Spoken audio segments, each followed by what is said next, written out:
జై శ్రీమన్నారాయణ.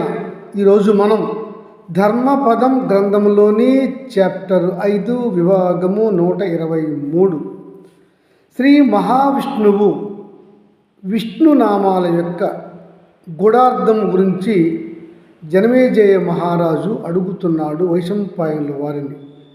వైశంపాయన ఋషి చెబుతున్నాడు జనమేజయుల వారికి, మహారాజా, పూర్వము శ్రీకృష్ణ పరమాత్ముడిని అర్జునుడు విష్ణునామాల గుడార్థాన్ని అడుగగా శ్రీకృష్ణ పరమాత్మ వివరించాడు అర్జునునికి. దానిని చెప్తాను వినండి అని వైశంపాయన ఋషివర్యులు చెబుతున్నారు జనమేజయ మహారాజుకు. శ్రీకృష్ణ పరమాత్మ మాటల్లోనే చెప్పుకుందాం అన్నారు ఋషి. అర్జున, నీవు నరుడివి, నేను నారాయణుడిని. మన ఇద్దరము ఆది పురుషులం, ఆది ఋషులం. మనము ఈ విశ్వములో ధర్మ సంస్థాపనార్థం జన్మలు ఎత్తి ధర్మాన్ని సుస్థిరం చేస్తూ ఉంటాం. నేడు భూమిపైన ధర్మానికి హాని కలిగింది, భూదేవి బాధపడుతుంది. అందుకనే నీవును నేనును ఈ భూమిపైన కృష్ణుడు అర్జునుడిగా జన్మలు ఎత్తితిమి. అర్జున, నా నామ నిగూఢార్థములు అడిగితివి కదా, చెబుతున్నాను వినుము. నారాయణుడు అంటే దానికి వ్యుత్పత్తి కూడా చెప్తాను విను. నారములు అంటే నీళ్లు, ఆయనము అంటే నివాసము, నీటిలో నివాసము ఉండేవాడు.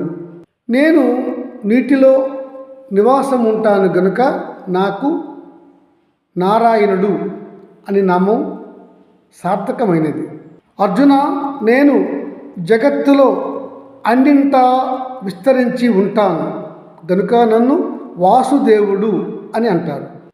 ఇంకా నేను సర్వ విశ్వములలోను, రోదసీ కుహరములోను, పాతాళములోను, భూమిపైన సర్వస్థలముల యందు వ్యాపించి ఉంటాను గనుక నన్ను విష్ణువు అని అంటారు. ఫల్గుణ దమము అనే ఉత్తమ లక్షణము ఉన్న ఋషులు, మునులు, ఉత్తమ పురుషులు, ఉత్తమ బ్రాహ్మణులు, ఉత్తమ విప్రులు నన్ను ధ్యానిస్తూ ఉంటారు.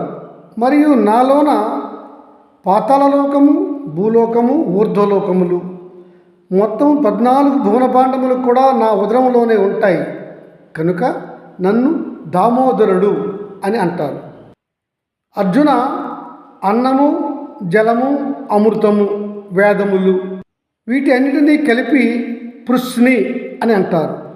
ఇవన్నీ కూడా నా గర్భములో ఉన్నవి గనుక నన్ను పృశ్ని గర్భుడు అని అంటారు. అర్జున, నాకు సూర్యకిరణములు, అగ్ని జ్వాలలు అన్నీ కూడా నాకు కేశములు. అందుకే నన్ను పృశ్ని గర్భుడు అంటూనే మరలా ఇంకొక పేరుతో కేశవుడు అని అంటారు. ఈ కేశవుడు అనడానికి కారణము నా కేశములే సూర్యకిరణములు, అగ్ని జ్వాలలు అని గుర్తుంచుకో. పార్థ, సూర్య చంద్ర కిరణములు, అగ్ని జ్వాలలు నాకు కేశములు గనక నన్ను అందరూ కేశవుడు అంటూనే మరలా నేను మానవుని యొక్క 3 గుణాలు అయిన కృషికములకు అధిపతిని గనుక నన్ను కృషికేశుడు అని అంటారు. అంటే మానవుని సత్వ రజో తమో గుణాలకు నేను అధిపతిని గనుక నన్ను అలా కృషికేశుడు అని పిలుస్తారు. నేను అచిత్తులకు అధీశుడును. అచిత్తులు నా అధీనంలో ఉంటాయి. నేను ముక్తిదాతను, మోక్షం ఇచ్చేవాడిని మరియు పరమాత్మను గనుక నన్ను అందరూ కూడా ఆది మధ్యము అంతము లేని ఈశ్వరుడు లేదా పరమేశ్వరుడు అని పిలుస్తారు.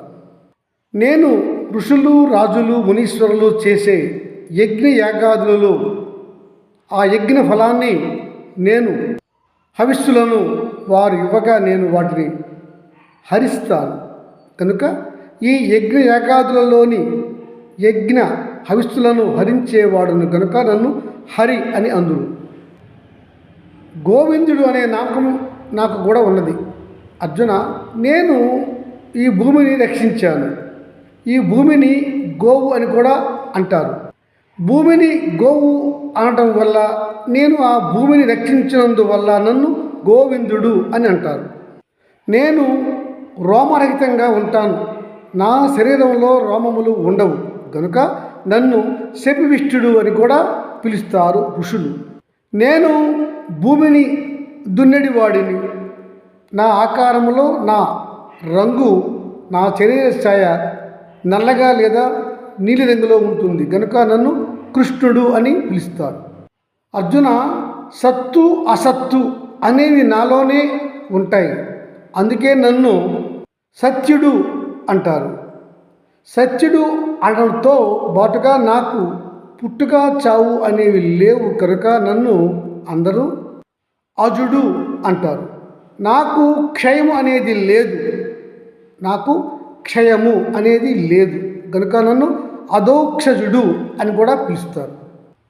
అర్జున, నేను సత్వగుణ సంపన్నుడను, సత్వగుణ ప్రధానుడను గనుక నన్ను అందరూ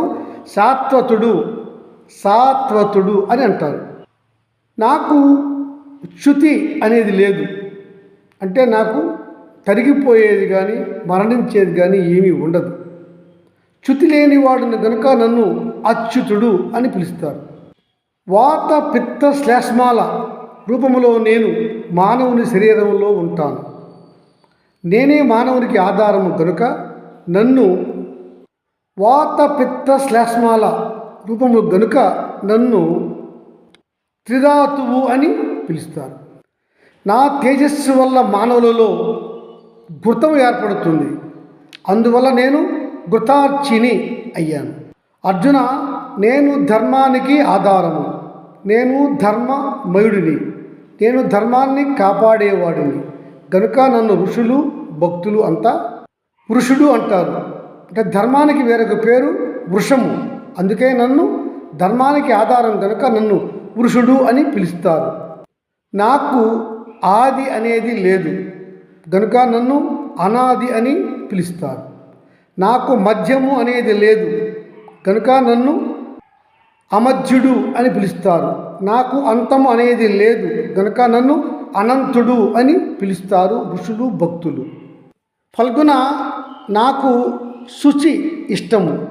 శుచిగా ఉండేవారు నన్ను శుచిగా ధ్యానిస్తూ ఉంటారు. అదే నేను ఇష్టపడతాను గనుక నన్ను శుచికి ఇష్టపడినవాడు గనుక శుచిశ్రవుడు అని పిలుస్తారు. శుచిశ్రవుడు. నేను వరాహ అవతారంలో ఒకే ఒక్క హనువుతో, దంతముతో భూమిని మొత్తాన్ని పైకి ఎత్తాను గనుక నన్ను అందరూ ఏకశృంగుడు అని పిలుస్తారు.